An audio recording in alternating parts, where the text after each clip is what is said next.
Walking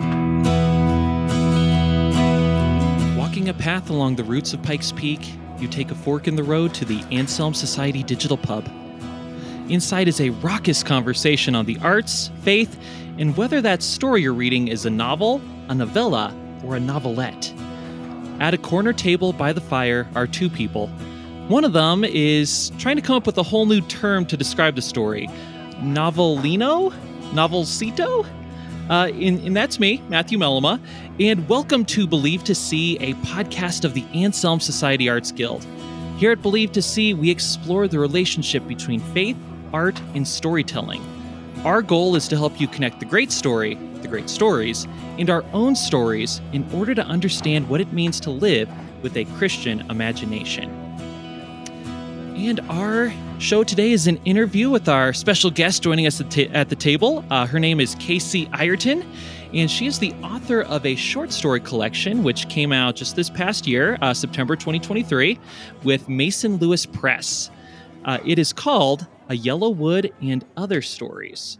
So basically, very, very high-level stuff. I'll let KC do the heavy lifting here. But it's a collection of 5 stories that depict the sort of things that, if you listen to this podcast, you will find very appealing. So stories involve like the affection of a daughter for her mother, love of a woman for her husband, friendship of women in a community, and even the kindness of a stranger. And I will say, I am so anxious to talk about this for a lot of reasons, but one of them, if you don't believe my recommendation, you will believe the recommendation of Amy Beck Lee.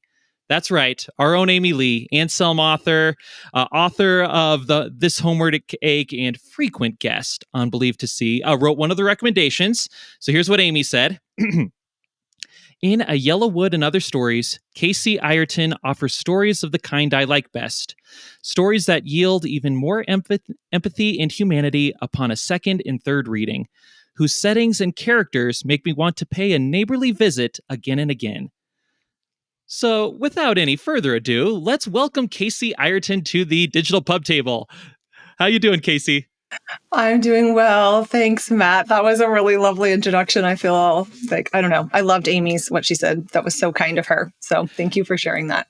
Oh, absolutely. My pleasure. And I will take whatever credit I can for finding Amy's really great review. But thank you so much for joining us. I am really excited for a lot of different reasons to talk about A Yellow Wood and Other Stories. Again, collection of short stories of various lengths, but very briefly, I want to get to the stories very soon, but I find your personal story pretty interesting because I was on your website, and this is your third published book, but your other published books are quite different. Tell us about your earlier books and how you made this transition to writing short stories. Okay, well, I've actually always been a fiction writer in my heart. I started writing stories when I was 6 years old, and my parents actually published my first story collection. So this is my second story collection. My first story collection was published when I was 7 years old. My parents, I had handwritten the stories, and they took it to my dad's office and used this newfangled machine called a photocopier. Because prior to that, there was only mimeographs, which is what my mom had at her school. So I got to have a photocopied version of my stories, and I hand colored all of my little illustrations, and then they bound them in a little Mylar cover with the clamshell binding and sent them to all my friends, all our family's friends and relations. So that was my first experience of publication, and I was hooked. So I've been writing fiction ever since. But I sort of fell into writing nonfiction. I'm not even sure how to. There's lots of little threads that come together. But in the end, I ended up with the last book contract on the planet for a writer who didn't have a platform in 2007 with University Press. So honestly, I look back and I go, okay, clearly that was a God thing, because it just didn't happen even then. And it certainly wouldn't happen, like even a year and a half later, it didn't happen again. IVP didn't want my second book because my first book didn't sell super well. So without a platform, you can't get a contract. But I got a lot of mileage out of that book because, I have a book. It's been published legitimately by University Press, which is well respected. So that opened a lot of doors for me to write a lot of nonfiction over the last 15 years. 3 years ago, my mom died and I couldn't write. I just had no ability to write anything. And so I just went silent online. I wasn't writing even on my own personal website or on my newsletter. And then that summer, I just started handwriting a story that actually turned into a novel. And I was back into writing fiction. And here we are. All right. So, and that leads us directly to your current short story collection, A Yellow Wood and Yes. Other Stories. Now, as I mentioned very briefly in the intro, they are 5 stories, and they're pretty varying lengths. I think you mentioned that your longest one's about 14,000 words, shortest one is Mhm. about 1,000 words. Yes. So, what led you to selecting like these 5 stories? Be like, okay, I'm bundling these up. This will be the collection that I send to the world. Well, partly I chose these because they're ones that I really like, and they're ones that I don't even know why. Like, that's a really good question. I think they're all tied together thematically by the theme of kindness. So I think that was part of what was going through the back of my mind as well. So, um, yeah, I think that's why I chose these. So, do you want to talk about the length? So, So I because you do. mentioned that in your I intro. I do. I do. This was one of the things I mentioned it to you in the email to you as well. It's like, but what a strange thing to talk about Mhm. number of words. Okay, anyway, that's enough about me. Let's get back to this because Mhm. I find the theme that you said, the connective tissue here, because Mhm. we have poets every now and then on the show, and we'll talk about poetry collections. I'm actually going to have a interview with another poet later on talking about that, and for that, we'll talk about like connective tissue, and it seems like it's a similar thing with short story collections too. Mhm. So let's go to first off the theme of kindness. Did you Mhm. set out to write any of these stories with that in mind? Like, hey, there need to be more kind stories out there. Or did you just go through them all after the fact, be like, hey, this is kind of a common thread that I put in there? That's exactly the latter. I did not set out to write stories about kindness. I just out to write stories. Stories come to me. It's usually a character who comes to me, and Mm-hmm. then I like, and there's usually like some situation, and then I want to figure out like, why is this character in this situation? What is this character going to do? And so then the story evolves from there. Um, I did not. So I do not set out in the beginning with a theme in mind. I just the theme grows out of the character and out of the story, and these stories happened to have maybe not happen to have. Clearly, I think there's something subconscious that's happening Mm-hmm. in when you're writing and you're not aware of it. But when I went back and I looked at them, I was like, oh, look at that. Oh, and look at that. And look at that. So 5 times. No, that is such a good point because when I write, I do like to try to outline some stuff, and some of that includes like Mhm, having a theme in mind. So that happens to be mhm. sometimes, but other times I'll write it, be like, oh, here's a theme. Something's rattling around in my subconscious. Was Yes. that something that happened with you as well? It sounds like. Yes. Yeah. I didn't set out to write stories about kindness for sure. So yeah. And I think, yeah, I don't tend to start with an outline. I do end up needing an outline. Otherwise it just like flails all over the place and gets a big mess. But I don't start there. And the theme usually grows more organically out of the story and the characters um, Well, I as cannot wait I'm to as talk I'm about watching. I cannot wait to talk to you more about that outline comment you made. But let's spend a little bit more time with the theme because I do find it an interesting one because I think a lot of us who are like English majors back in the day Mhm. or like just by happenstance I've been going through a collection of Raymond Carver short stories. So Mhm. all of his are like, oh, this guy's just got laid off at the factory and he's drunk all the time and he committed some heinous act of violence. They're good stories, but I wouldn't Mhm. consider them works that embody kindness. And I think a lot Right. of us would not think of, contemporary short stories as something that would embody that as a value. Right. So, what do you think it says about you as a writer that you are bucking the cultural narrative so much and like having your rebellious kind stories out there? Oh, that's so sweet. No, I don't think that I'm like, I wish that it was that I was bucking the culture and I was like in trying to be countercultural. It's mostly that I'm kind of oblivious to the culture most of the time. I mean, I don't live in an armored tank, so I know more or less what's out there, but I try really hard for lots of reasons, largely mental health reasons, to not pay too close of attention to what is out there. So, I like, I wrote the kind of thing that I like to read. I don't Mhm. mind, like, I read stories that I wouldn't write. But if I'm going to spend time with a character, I have to like the character. I'm generally not going to write a story about a character that I just think is a complete deadbeat and don't want anybody to be like, I see the value in those stories. It's not that I don't. It's just that that's not something that I'm going to do. So I'm glad you think I'm bucking the culture. That's lovely. was not what I set out to do. Well, only a true rebel wouldn't even think of themselves as a rebel. So there you go, just proving my point. But all right, I'll take it. Thank you. But you also have stories that are very diverse in the type of kindness shown, right? It's not just there's some aspects of like a love between a husband and a wife, or mother daughter, friends. You have one that's about the kindness of a stranger. Again, is this something you set off to do? Because I think there's a lot of value in having a collection of stories that talk about kindness throughout a lot of different human relationships. Did you set off to do something along those lines, or again, is it something you look back on after the fact? Very much the latter, looking back on it after the fact. So each of the stories arose at a different time in a different place for a different reason, different setting. And then when I went back and looked at them, I was like, oh, look at that. These are all, and honestly, I would not have seen the connection if I hadn't been putting together the collection. I just would never have seen that, oh, I actually do have like some thematic resonance among these very diverse stories about very different characters in very different settings. Yeah, and let's start getting to some of the characters then. I will say for me, and I'm guessing for a lot of writers, I have this bad habit of my narrator is always me, but then I need to change myself so it's not just entirely me. Right. Other people, though, just love like putting themselves in the head of someone who's like completely unlike them. Did you find you had to do that with the various protagonists in your stories that, again, encompass a wide variety of human relationships? Or did you go about it a different way? Well, I think it depends on the story. So I'll just talk about the shortest story in the collection. It's about 1,000 words, so like just slightly longer than flash fiction.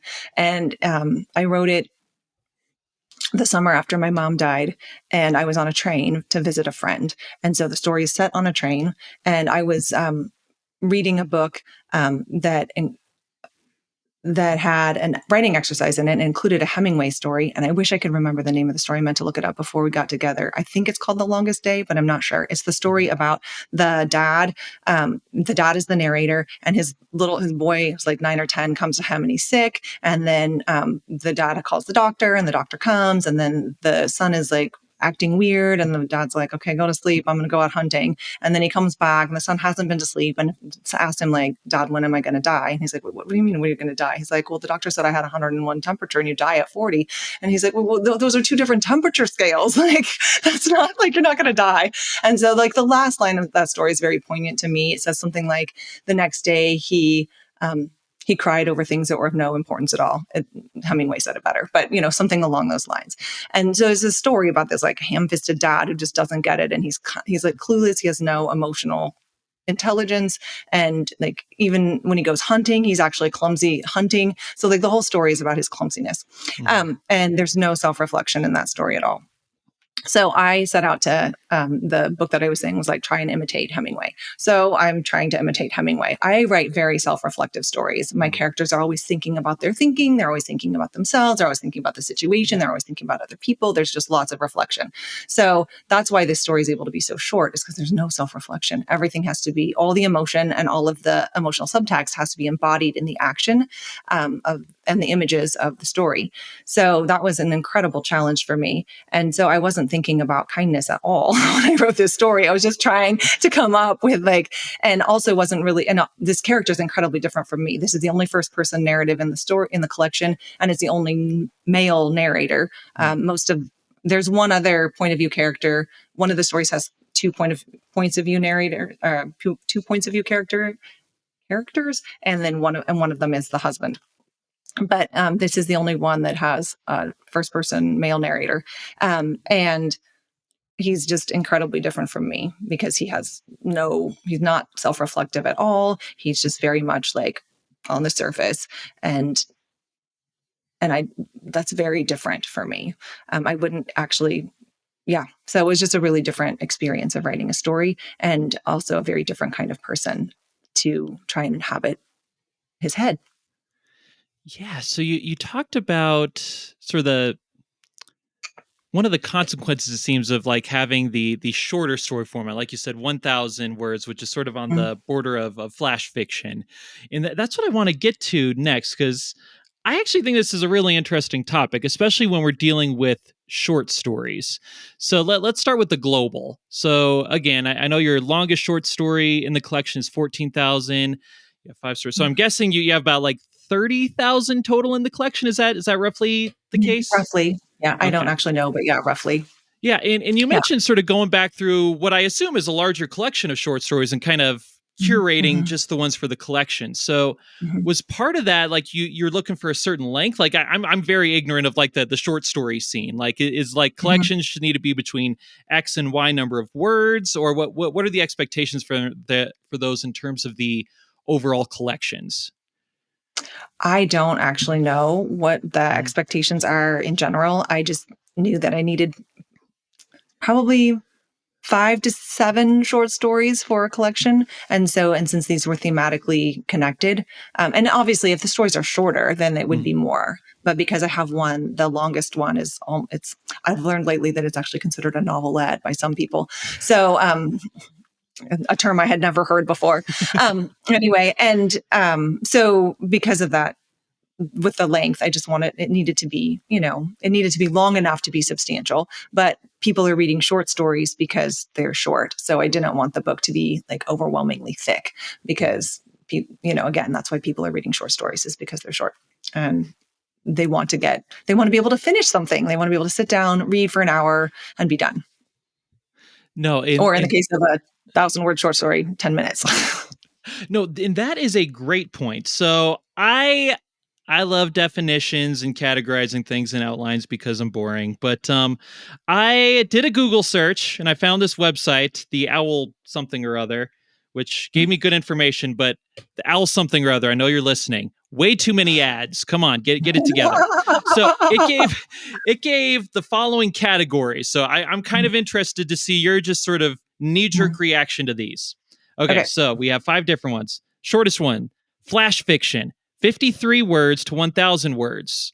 Now, why did they have 53 at the bottom? I have no idea. No I idea. thought I don't I write thought that about short. Googling it. And it was like, no, I'm not going to do that. So So what happens if it's a 50-word short story? What is I it? guess If it's it's just not flash fiction, what is then it? it's a Subway ad, I guess. I But guess. so that's the very shortest. Then we have short stories, which are 3,500 to 7,500. Ah, the careful listener will probably point out, well, okay, so flash fiction's up to 1,000, then short stories starting at 3,500. What about in between? I don't know. I'm just telling you what the owl something said. Next, novelettes, 7,500 to 17,000. Next, the novella, 17,000 to 40,000. And then a novel would be anything over 40,000. So, now that I just bombarded you with a bunch of vaguely Italian sounding words in numbers, what are your thoughts? Do you think those are useful distinctions at all? And do you think there's anything useful in drawing these sort of fine-grained distinctions between different word counts in short stories? I think it's useful for writers. I'm not sure it's as useful for readers.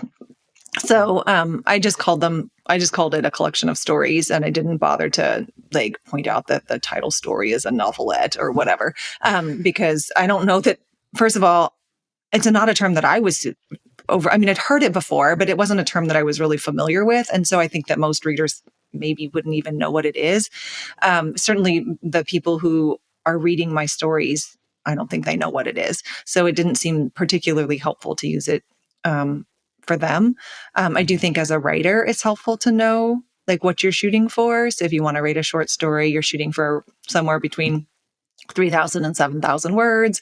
And then if you want to write something that's more like a novelette, maybe you want to write 2 novelettes and put them together in a collection, something like that. And then a novella, it could be a standalone. It would be a short standalone, but it could stand alone. So, like as writers, I think it's helpful and I think it's interesting. I mean, I geek out on that kind of stuff. So, I'm cool with the numbers. I like the definitions. I'm nerdy like that too.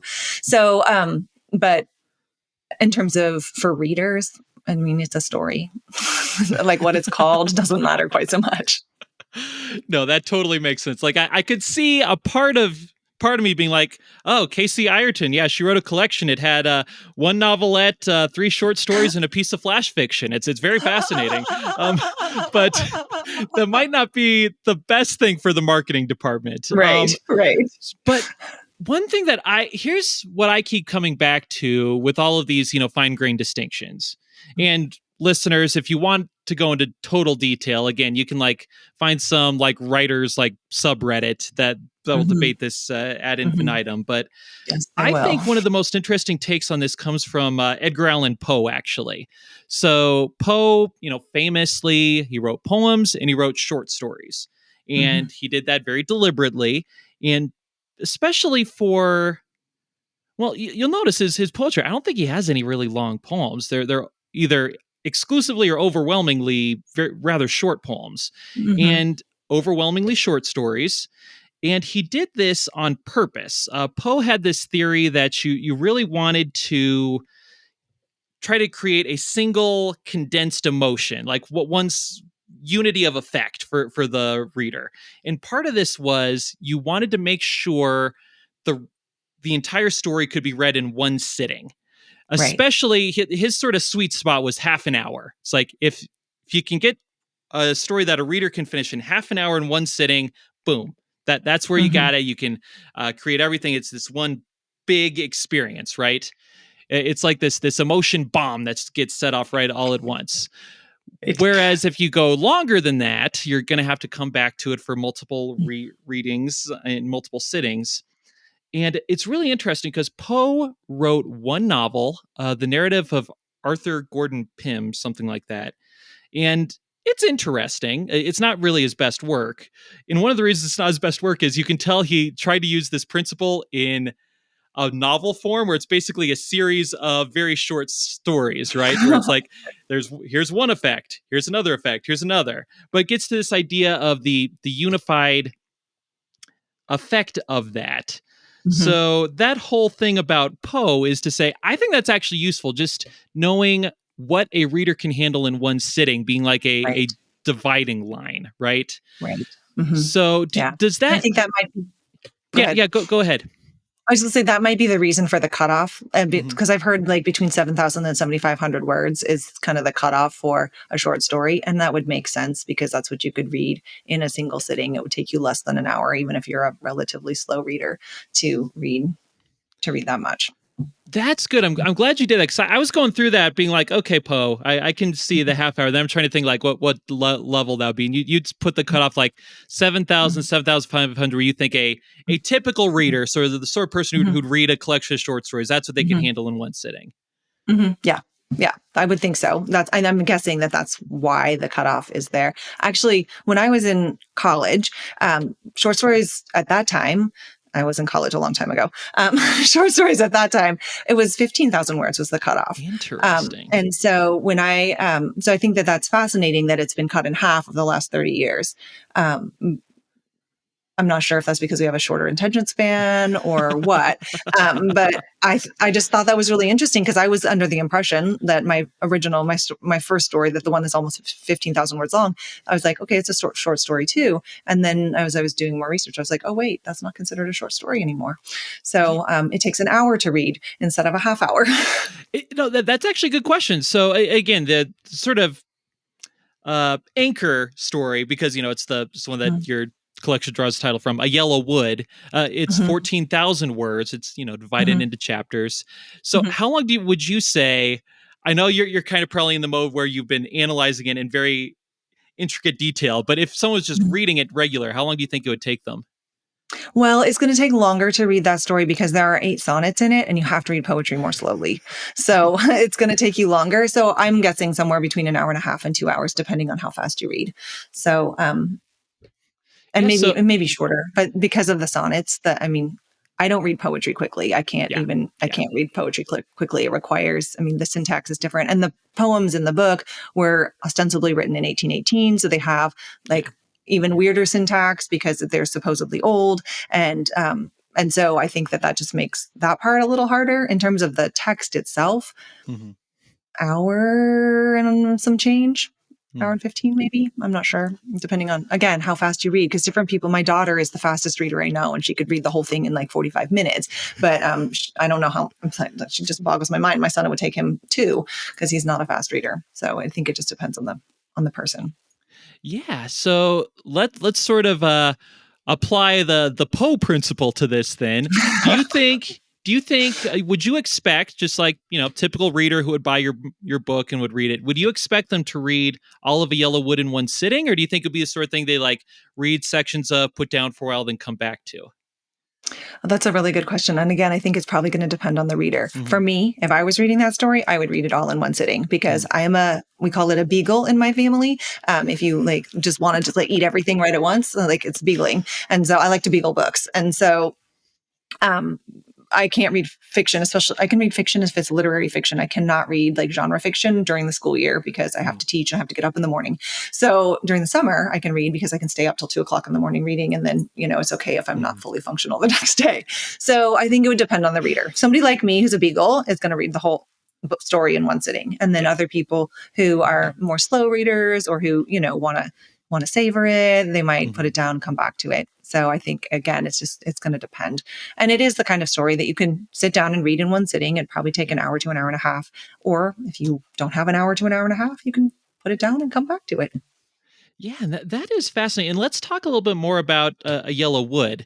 So listeners, here's a pro tip for you. If you'd like, get on KC Ireton's website, kcireton.com, and you can get the first 2 chapters free. So just do that, take the sample, and then, of course, you'll buy the book and leave a 5-star review on Amazon or wherever you get your books. But But I did find that interesting because, I read the first 2 chapters, and again, it's long enough to have chapters. And I kind of felt like, that was sort of that was a good place to stop for me. So I think I'm showing I'm one of those, like, take a bite, think about it, do something else, come back to it, take a bite, go back to it, something else. But let's get to the book, to the story itself. And again, the protagonist in this story is a girl named Maggie, who's college age. So she's like early 20s. And I don't want to give too much away, but a lot of it involves finding some very old sonnets. So tell me about the process of this story in particular. Let's start as our entry point about why you felt this story merited, being... What does the owl something say? It's 14,000 words. Okay, this is a novelette. Well, did you know when you started writing it this would be novelette length as opposed to flash fiction, or did that just sort of happen? I knew that it would be longer. I didn't know how long it was going to be. It's been through multiple iterations. The first iteration was maybe 10,000 words, and then I kept growing it for various reasons. So in terms of where the story came from, was that the question? Yeah. So I knew the story came to me, and like, again, a character came to me. So Maggie, the main character, came to me, and she had found an old document. I didn't know what the old document was. I wasn't sure if it was like a journal or an old book or some like a stash of letters. Like I didn't know what it was. So that was part of my process of discovery, is like, what did she find? And why is it significant? Why does this thing matter that she's found? So, and at the time, I had been reading Malcolm Guite and, loved his sonnets, and it took me back to other sonnets. I like Shakespeare sonnets, and I like some of Wordsworth's sonnets. And so and then Lanier Ivester had something up on her website that she had written a sonnet. I was like, wait, you don't just read sonnets, you can write them. So I was like, if Lanier Ivester can write a sonnet, I'm going to try and write a sonnet. So I wrote a really, really horrible sonnet. The first sonnet that I wrote was actually blank verse. It didn't even rhyme. I was just trying to get the cadence. So, and it was still really terrible. And then I started like writing more, and gradually I was trying to like work with rhyme and write the sonnets. And then eventually I was like, oh, sonnets would be a really great thing for Maggie to find. And I wonder if I could write like a story in sonnets, and like I could tell the backstory through the sonnets. And so that's how that was born. And then also at the same time, I was also reading a lot of like Dallas Willard and Eugene Peterson, and they talk a lot about having a scripture soaked imagination so that we see the world through the lens of scripture. And I was like, ooh, my past person, EB are her initials, is in 1818. So she would be in the right time and the right place, she's in England, to kind of have that scripture soaked imagination, like it's just in the air that she breathes. And so when she writes these sonnets, she would be drawing on the images of scripture. And it felt natural to have somebody from that time and place doing that, whereas somebody not writing now, like it just wasn't going to work in the same way. So I felt like it was just a really lovely marriage of these two different streams, the wanting to write a sonnet stream, and then also this whole idea of wanting to show like what would it look like to have a scripture soaked imagination and to understand what it looks like to interpret your story through the lens of scripture. So that's where that came from. No, that is fantastic. And listeners, a slight warning, because if you do get the first 2 chapters for free, it's a very intriguing premise. I was reading through, it's like, oh, I'm going to have to keep. All right. So you will want to keep reading. Which I feel like KC may have done that on purpose, but whatever. I did do that on purpose. So I was told to only put 1 chapter up, and I was like, no, we need 2 because 2 is where you get the hook. There you go. That was actually true because that's okay. That was good. But so I do remember reading it, and I come up to the first sonnet, and I think, oh man, this is a high degree of difficulty thing to pull off because not only do you have to write a sonnet, which is hard enough on its own, but it has to be a good sonnet. You have to do it in the style of an 1818 writer, and it has to give intriguing backstory to a mystery plot that has ramifications in the present day. So how did you manage to pull off all of those different factors in these poems? Oh my gosh, I don't know that I did. I hope I did. I tried to, but I don't know. So mostly it was that I wrote the sonnets on their own. Yeah. As I feel like the sonnets, if you just had the sonnets, you could read them and you could make sense of a story, even without Maggie's interpretation and the additional information that she learns from other sources. I feel like you could get a sense of what the story is just by reading the sonnets. So that was the first piece. And then of course, if you have like information and you drop it here, and then you drop a little bit more over here, and then you drop a little bit more in here, then it creates a mystery and you're like, what's happening? So that made sense to me and also I wanted thematically for the sonnet at the beginning of each chapter to mirror a little bit of Maggie's story in the present day so that those 2 things would play off each other and become foils for each other. Awesome. Well, again, I think you did a totally fantastic job with it. And unfortunately, we are running low on time right now. But I will once again remind the readers, the author is KC Ireton. That's KC as in the initials Kansas City. KC Ireton. Visit her website, kcireton.com. You can get the first 2 chapters of it for free. And then you can buy A Yellow Wood and Other Stories wherever fine books are sold. So, KC, thank you so much for joining us at the table. Where else can we find you? Where else can we find your work? Well, my website is a great place. And then you can also come over to Substack. I have a Substack publication called Even Song Stories. It's just under, I believe, kcireton.substack.com. And I publish a new story every month. So if you're interested in short stories and you want to read more, feel free to come on over to Substack and join me. Awesome. Well, thank you again so much. Really appreciate it. And listeners, as you can tell, things are winding down at the Anselm Society Digital Pub. The fire is down to embers, the customers are trundling home, and you've polished off your final glass. Once again, Believe to See is a podcast of the Anselm Society Arts Guild. If you have a spare, 30 seconds or so, please rate and review the show on iTunes, Spotify, or wherever you get your podcasts. I'm assuming it'll be flash fiction length, your review, but if you want to go novelette, novella, feel free to do that. Thank you so much for listening, and we'll catch you next time.